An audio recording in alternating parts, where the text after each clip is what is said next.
The cold shock of the water was a familiar enemy. Ethan Hayes moved through it with a grim efficiency, his arms cutting through the dark surface of Blackwood Lake, his focus narrowed to a single point, the thrashing shape a dozen yards ahead. He'd heard the scream from the shore, a sharp, terrified sound that had sliced through the quiet afternoon he was sharing with his daughter. One moment, he was watching 7-year-old Rosie sketch the ancient pines in her notebook, the next, he was kicking off his worn boots and hitting the water. He didn't think. He just moved. The upturned canoe bobbed uselessly nearby, a sleek, expensive thing that had no business being out in the sudden chop. He reached the woman just as her strength gave out, her head slipping beneath the waves. He grabbed a fistful of her soaked blazer, hauling her back to the surface. She sputtered, coughing up water, her eyes wide with a terror that was quickly fading into unconsciousness. He hooked an arm under her chin, keeping her airway clear, and began the slow, burning swim back to shore. Her face was pale, her lips tinged with blue, but even in the panicked haze, he felt a strange, unsettling flicker of recognition. It was a ghost of a memory, too distant to grasp. He dismissed it. Right now, she was just a life he had to save. Back on the rocky bank, he laid her down, immediately starting chest compressions, his movements sure and steady from a first aid course he'd taken years ago. Rosie stood back, her small face a mask of worry, clutching her drawing pad to her chest. "Is she okay, Daddy?" "She will be," Ethan promised, not for the woman, but for his daughter. He didn't look at the woman's face again until the paramedics arrived, their sirens wailing as they navigated the winding lakeside road. Only then, as they loaded her onto a stretcher, did he allow himself a proper look. Her features were sharp and elegant, framed by dark, wet hair plastered to her skin.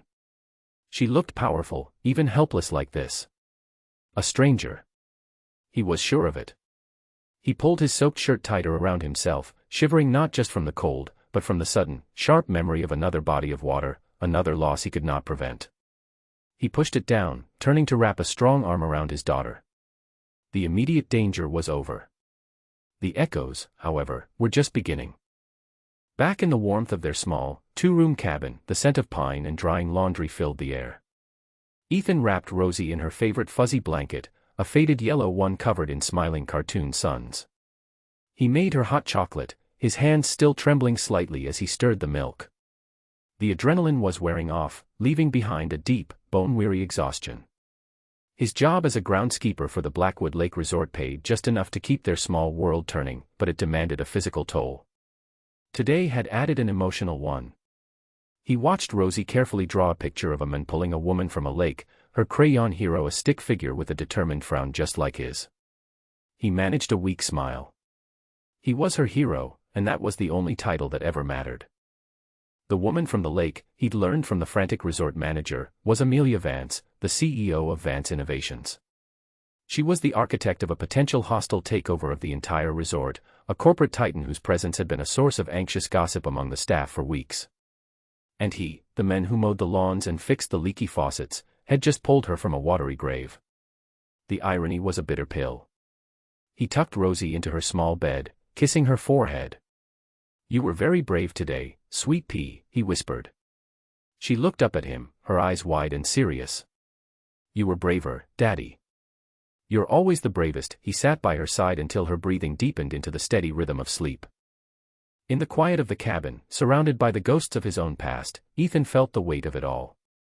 He was just a single father, trying to build a safe harbor for his daughter, a man defined by a loss he could never outrun.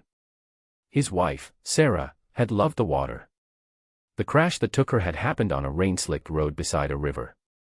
For years, he'd avoided so much as looking at a lake. Coming here had been a test, a way to prove he wouldn't let fear own him or his daughter. Today, the water had tested him again, and he had won. But as he looked out the window at the moonlit lake, he wondered what it had truly cost him. Amelia Vance awoke to the sterile scent of antiseptic and the rhythmic beeping of a heart monitor. Her first sensation was a raw, aching in her chest. Her second was the sight of Richard, her fiancé, pacing at the foot of her hospital bed, his phone pressed to his ear. He wasn't looking at her, he was dictating a press release. "Ms. Vance is in stable condition," he said, his voice clipped and professional. "She expresses her profound gratitude to the resort staff for their swift action. We anticipate a full recovery and a continuation of our business discussions in the coming days." He finally noticed her eyes were open and ended the call with a curt dismissal. "Amelia, thank God," he said, his relief sounding more like annoyance at a disrupted schedule. "You had us all worried." "The board is in a panic." She tried to speak, but her throat was sandpaper.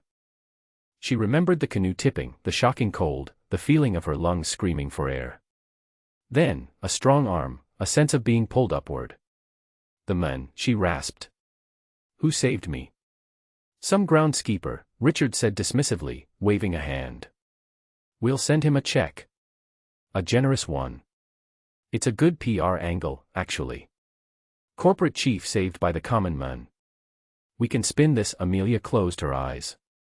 The hollowness she so often felt in her life, the one she filled with 16-hour workdays and ruthless acquisitions, felt like a cavern inside her now.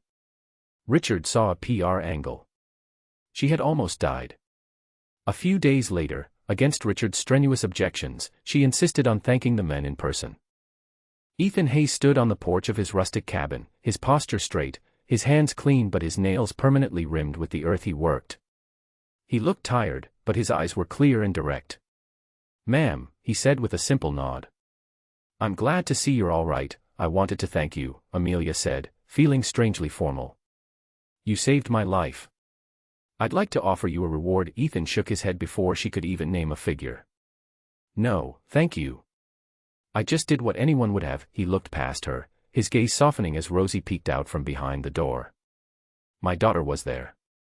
I'd want someone to do the same for me if she were in trouble." His quiet dignity was a wall she couldn't breach with money. It was unnerving. It was compelling. She saw the worn soles of his boots, the faint patch on the elbow of his jacket, and understood that he needed the money. His refusal wasn't pride, it was principle. And in her world, principle was a commodity rarer than gold. Richard was furious. He saw Ethan's refusal not as a mark of character, but as an insult, a strategic play he couldn't comprehend. Everyone has a price, he seethed in the privacy of their luxury suite. This man is either a fool or he's trying to manipulate you for something bigger. A lawsuit, maybe. Amelia ignored him. She found herself drawn to the quieter parts of the resort, near the staff cabins. From a distance, she watched Ethan and Rosie. She saw him patiently teaching his daughter how to skip stones across the lake's calm surface. She saw them tending a small vegetable garden behind their cabin, their heads bent close together in shared concentration. There was a simple, unvarnished love between them that felt more real than anything in her own life. Her engagement to Richard was a strategic alliance, a merger of two powerful families to consolidate their hold on the market. It was a business decision, not a matter of the heart.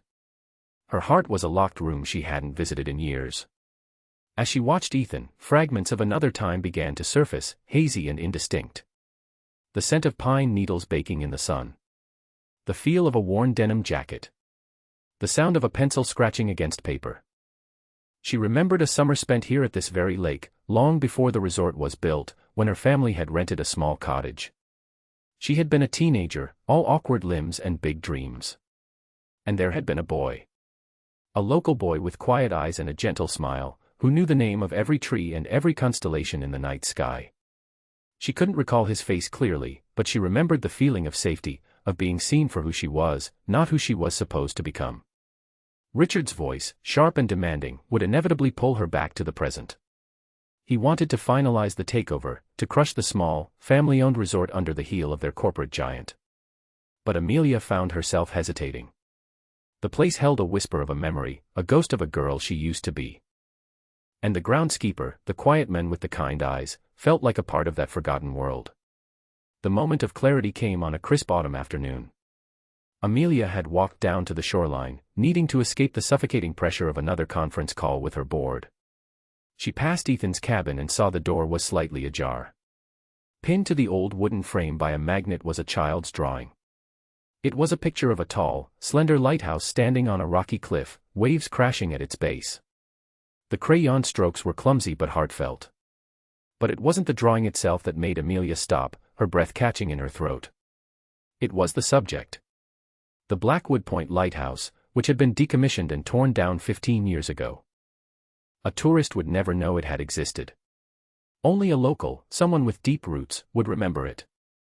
The image slammed into her with the force of a physical blow. A memory, sharp and vivid this time, a teenage boy sitting beside her on a sun-warmed dock, a worn sketchbook open on his lap. He was drawing that exact lighthouse, his brow furrowed in concentration. He had given her the drawing as a keepsake on the last day of that summer. A promise to remember. She'd kept it for years, until it was lost in one of her family's many moves. Eth, she whispered, the nickname tasting foreign on her tongue after 2 decades. His name was Eth. She turned, her heart hammering against her ribs, and saw Ethan coming around the side of the cabin, carrying a small basket of late-season tomatoes. He stopped when he saw her staring at the drawing, a question in his eyes. She took a hesitant step forward. "The lighthouse," she said, her voice trembling slightly. "I remember someone who used to draw that lighthouse." His gaze sharpened, a flicker of disbelief warring with a dawning recognition. He looked at her, truly looked at her, past the expensive clothes and the air of command. He saw the shape of her eyes, the curve of her smile, the things that time hadn't changed. "Amy," he breathed, the name a ghost on his lips. Amy Preston. Amelia Vance, the titan of industry, felt the carefully constructed walls around her heart crumble to dust. She nodded, tears welling in her eyes. "It's me, Eth," she said softly. "It's me." The 20 years that had separated them dissolved in an instant, leaving only the boy and girl who had shared a single, perfect summer by the lake. They sat on the small porch of his cabin as the sun dipped below the horizon, painting the sky in shades of orange and purple. The silence between them wasn't awkward, it was filled with the weight of unspoken years.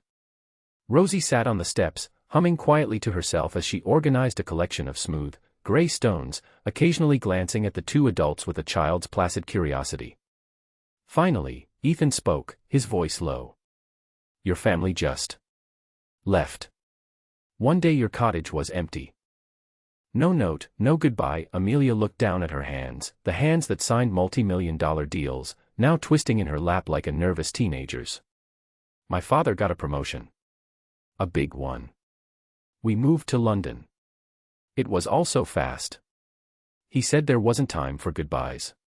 He said teenage summer romances were foolish distractions." The bitterness in her voice was ancient. "I wrote to you," she added quietly. 4 months. But the letters all came back." Ethan nodded slowly. "My family moved after my dad lost his job at the mill. We were only a few towns over, but I guess the letters never found me." They filled in the broad strokes of the intervening decades. His marriage to his high school sweetheart, Sarah. Their shared dream of a simple life. The devastating car accident that had made him a widower and a single father. He spoke of his grief with a quiet, unadorned honesty that made her own carefully curated loneliness feel cheap and theatrical. She told him of her relentless climb up the corporate ladder, the pressure from her father to be tougher, smarter, more ruthless than any man. She spoke of her engagement to Richard as if describing a merger prospectus, all logic and no heart. "He doesn't see me," she confessed, the words tasting like freedom. "He sees a brand. An asset." Ethan just listened, his presence a steady anchor in the turbulent sea of her life. When she was done, he simply said, "I'm sorry you had to go through that alone." In that moment, she felt more seen than she had in 20 years. The connection between them, buried for so long, was not only rekindled, it was burning brighter than ever before. Richard was not a man who tolerated complications, and Amelia's sudden, intense interest in a lowly groundskeeper was a complication of the highest order. He saw the long talks on the cabin porch, the easy laughter that passed between her and the little girl. He saw the way Amelia's guard was down, a vulnerability he considered a liability. This wasn't part of the plan. The resort was meant to be another notch on their corporate belt, not a place for his fiancé to have an emotional breakdown. He decided to eliminate the problem. His investigators were ruthlessly efficient. They dug into every corner of Ethan Hayes' life. They found very little. The man was infuriatingly clean. But they did find one thing, a series of late payments on his deceased wife's medical bills from years ago, a debt that had eventually been settled but had temporarily damaged his credit. It was thin, but Richard was an expert at spinning thin threads into thick ropes. He arranged his confrontation for maximum impact, catching Ethan as he was loading supplies near the main lodge, with several staff members and guests milling about. Amelia was just walking out of a meeting. "Mr. Hayes," Richard began, his voice carrying with practiced authority. We've been doing a background check on all staff, for security purposes, you understand. Ethan straightened up, his expression wary.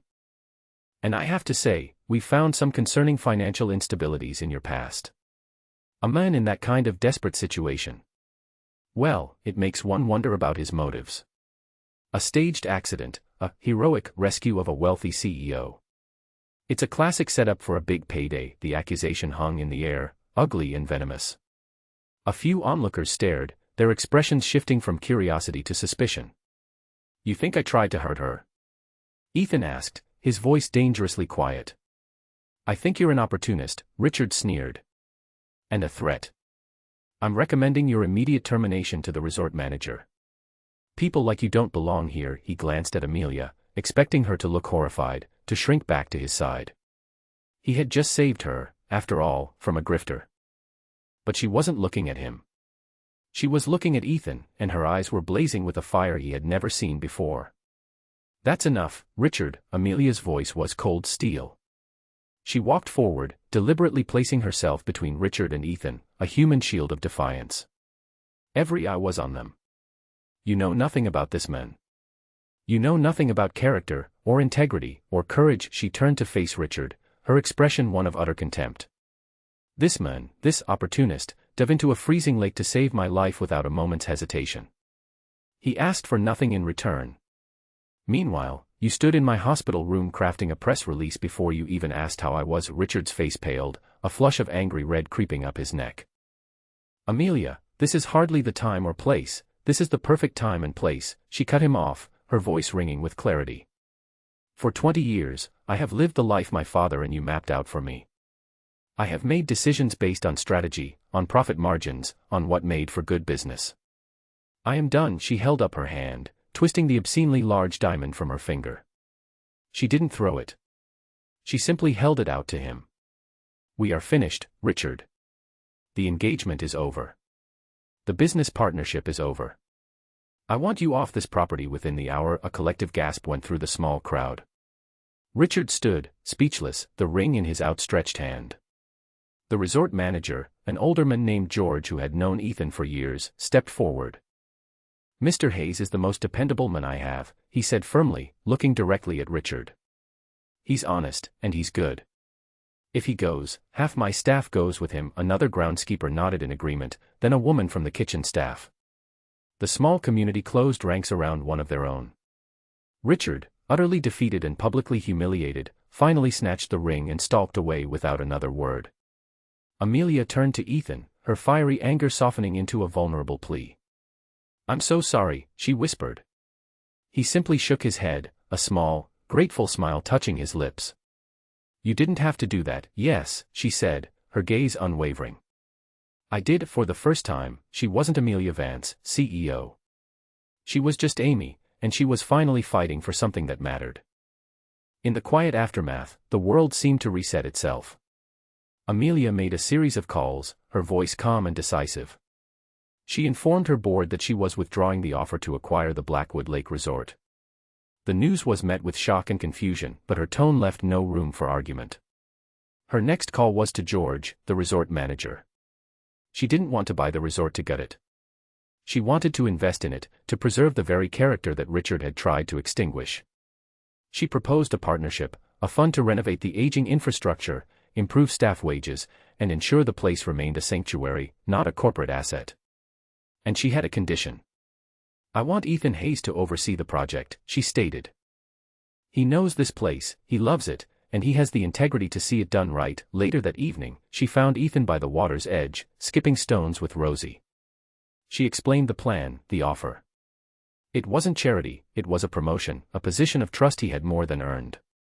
He was quiet for a long time, watching the ripples spread across the lake's glassy surface. Why? He finally asked. Because it's the right thing to do, she said. And because that summer meant something to me, I buried it for a long time, but it was always there. You were always there. She took a deep breath, the confession hanging between them in the cool night air. When I was in that water, I wasn't thinking about stock prices or board meetings. I was thinking that I had lived a very full life, but I hadn't really lived at all. He stepped closer, his presence warm and solid. "I never forgot you, Amy," he said, his voice thick with emotion. "I looked for you in every crowd for years. Seeing you with Rosie.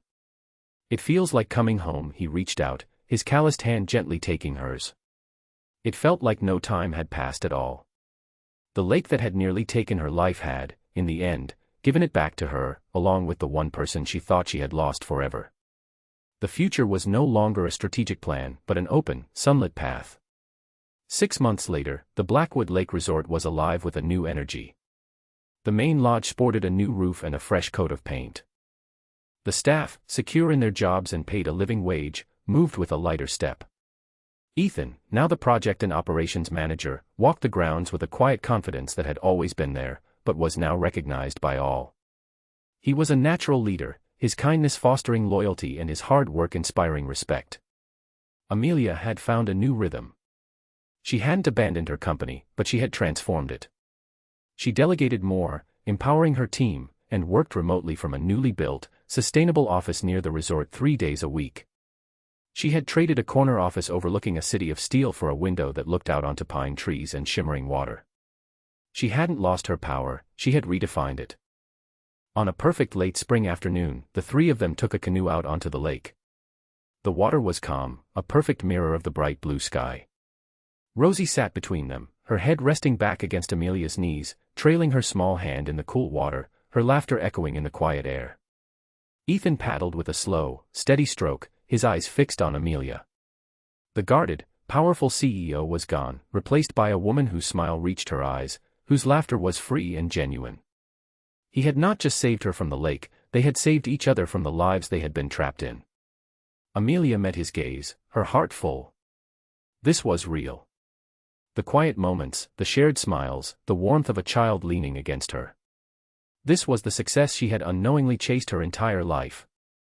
It wasn't found in a boardroom or on a stock ticker, it was here, in a simple canoe on a quiet lake, with a man who had seen her at her worst and loved her anyway. They had found their way back to each other across a chasm of 20 years. And as the sun began to set, casting a golden glow over the water, they knew their journey was just beginning. How often does life give you a second chance at a first love? And what do you do when you realize the one you had to save is also the one who will end up saving you?